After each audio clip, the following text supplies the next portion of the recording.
Thank you, Thank you, Mr. Speaker. Um, in recent months, I've been talking to my wife, and she says to me, you know, you're getting old, cantankerous, and argumentative.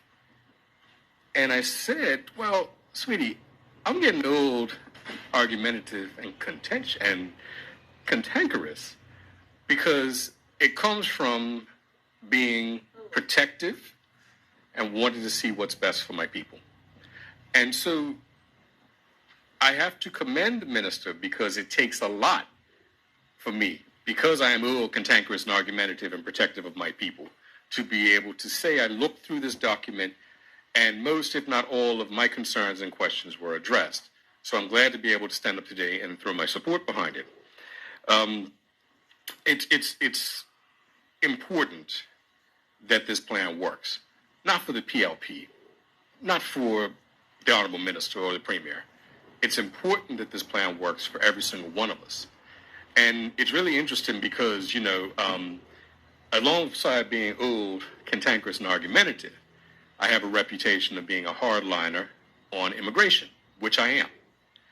But in a conversation months ago, you know, with one of my colleagues, and they said, well, you don't want anything. You don't want anybody to come here. And I said to them, Mr. Speaker, I'm not stupid. I know we have to increase the population. The question is to ensure that the people can maintain their confidence in our ability to do it so that we do not follow the same path as the One Bermuda Alliance. And so in the conversation, I said to them, only Nixon could go to China. And the origin of that quote is because President Richard Nixon, before his disgrace, was known as such a hardline, anti-socialist, anti-communist mindset. He could go to China and talk to the Chinese, negotiate with the Chinese. Why? Because nobody would think he was a little pinko or communist, whatever one phrase they want to throw around back in those days. And so the PLP is the only existing political entity right now that can tackle the issue of immigration. We're the only ones. And it is important because the issue of immigration and the abuses and the exploitation that has occurred under it for my Bermudian people from time immemorial is one of the reasons why I got involved in politics. Come back to Bermuda in the late 90s, and Bermudians did not feel that they were getting the treatment that they wanted, the opportunities that they were qualified for, and the protection that they needed from being discriminated against in favor of many times, sometimes, foreign workers who are less qualified. And so we have to, as we move forward with this, and I'm glad that the issues around housing, I'm glad those issues were being addressed because that's important, because people wonder, where are these people going to live?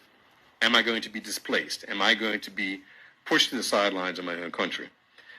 That's good that we are speaking to those issues and how we're going to protect. And it's good that we have things like the National Youth Strategy, National Tourism Strategy, and the Workforce Strategy to show people how we are going to keep you involved and where you should be in our economy. But we must make sure that our people continue to feel protected and to feel that the trust that they have placed in us when we went up there and blocked Parliament and did what we did, that they're not going to be forgotten or left behind. That is a critical component of moving forward with this. And I think it can't stress enough, as my colleague said, we ain't giving away status like some other folks plan. Now, Mr. Speaker, when I read the report and it talked about having this committee to investigate why Bermudians are leaving, my first impulse was, because I'm old, cantankerous, and argumentative, well, we don't need no committee. We know why they're going. But slept on it, thought about it. I said, look, I know why people are going anecdotally because of what people have told me. But we have not sat down and truly broken down and analyzed the full spectrum of cause that has led to this effect. And the departure of our people and the ability to bring them home, because we all know, those of us who are like me old, know that there was a time Bermudians didn't leave Bermuda, especially not for cold England. We didn't leave. We found no reason to leave if we can avoid it. And for people to leave, they have genuine and real reasons, and they're multifaceted reasons. And for a government to address these reasons, we need to move from a place of facts and information and not just anecdotal information. And we need to move pretty quickly on this because we are losing our people. And we have to find out ways, just like we're working to become more competitive to attract investment and tourism investment and things of that nature, to be able to attract and retain our people and our talent. I was glad to see the focus around the red tape around entrepreneurship being addressed. That is critical, because when I had the opportunity to serve as the Minister of Economic Development and had the BEDC under my remit, our main focus was this: I do not want your business to fail because we slowed you down. I do not want your business idea to die on the vine because you could not get information and concierge service that you deserve. So to see that that is going to be a focus in terms of helping people go from concept to creation is critical. And we also have to go and look. The BEDC has done some wonderful work at looking at how we can create vendors markets. We can create new versions of brick and mortar entities that are lower cost and create opportunities for first-time entrepreneurs to break into the business and grow and expand at a pace that's more manageable. We looked at how we broke down the economic impediments to provide more capital to entrepreneurs. So the work is there, and working ahead with this, it's a beautiful thing to see that we can make come to fruition. For tourism, I'm glad that the Honorable Minister gave us a great overview of what's happening in the plan. And I'm going to encourage him and tell him, but don't stop there. We know that if you walk up and down Hamilton or a few nights, it's kind of dead.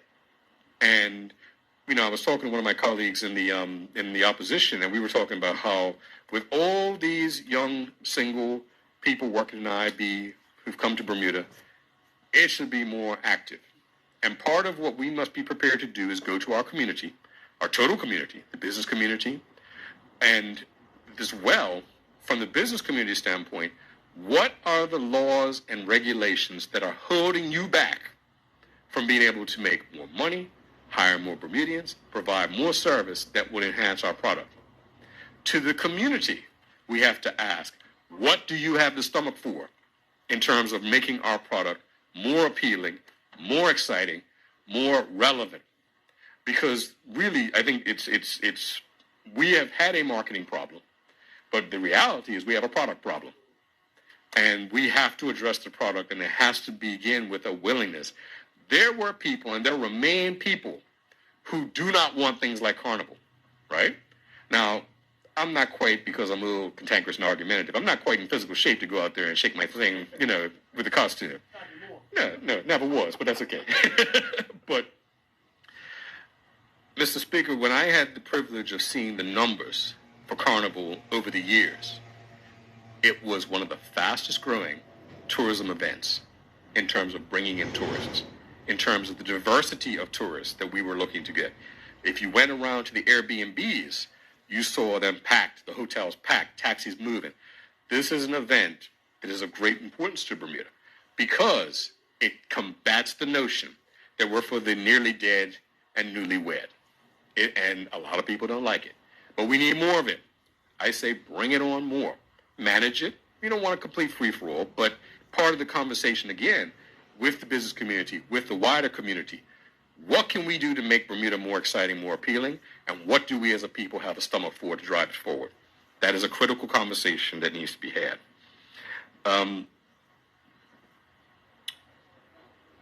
Mr. Speaker, we know that while there is much good and many signs to be optimistic, the green shoots of progress are beginning, we know that more needs to be done. We know that more needs to be done to move across the goal of increasing our population while retaining and keeping and attracting and bringing home our Bermudian people. We know more work needs to be done of attracting business creators, but also making sure that Bermudians are also able to become business creators and capitalize on the businesses that are brought here.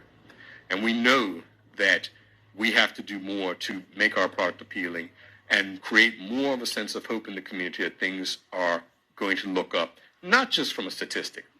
Because statistics are the average, but GDP means nothing to somebody who don't have a job. It means nothing. So the movement from the numbers to the reality in people's lives is at the core of what we're doing and why we're doing what we're doing. And so I'm very glad to support the plan. I'm very glad with the thoroughness and the reach and the vision that has been outlined in his pages. and I am glad to throw my support behind it. Thank you, Mr. Speaker.